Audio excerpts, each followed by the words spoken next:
દર વર્ષે શ્રાવણ માસના કૃષ્ણ પક્ષની છઠની તિથિને રાંધણ છઠ તરીકે મનાવવામાં આવે છે.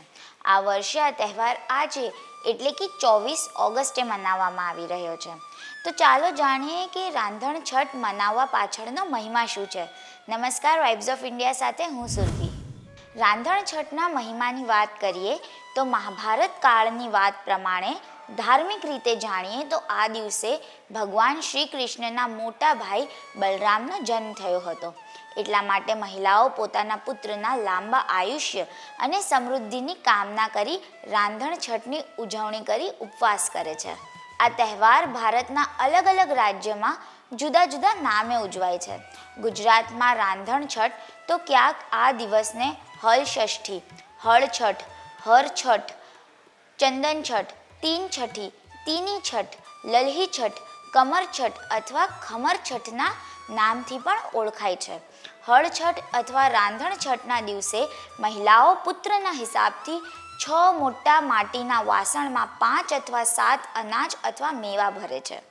ગુજરાતમાં આ દિવસે રાંધણ છઠનો તહેવાર મનાવવામાં આવે છે. રાંધણ છઠના બીજા દિવસે શીતળા સાતમે શીતળા માતાની પૂજા કરવામાં આવે છે. અહીં સાતમના દિવસે ઘરમાં રસોઈ ન કરવાની પરંપરાનું પાલન કરવામાં આવે છે.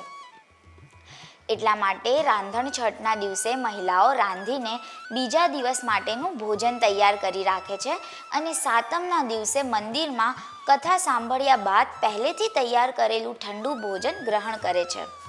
રાંધણ છઠના દિવસે લોકો ઘરે નવા નવા પકવાન અને વ્યંજન બનાવતા હોય છે.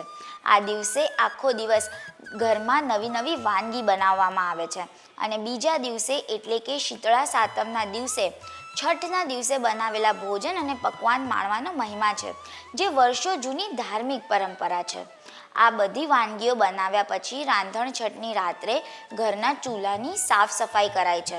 સફાઈ કર્યા બાદ ચૂલાને ઠારવામાં આવે છે. રાંધણ ગેસ કે ચૂલાની પૂજા કરે છે.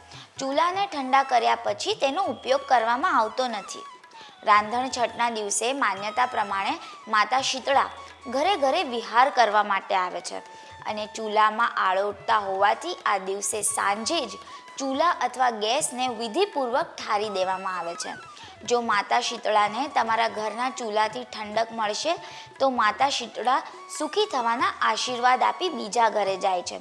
માટે રાંધણ છઠના દિવસે સાંજે ચૂલો ઠારવાની પરંપરા છે. આધુનિક જમાનામાં ગેસ આવી ગયા છે.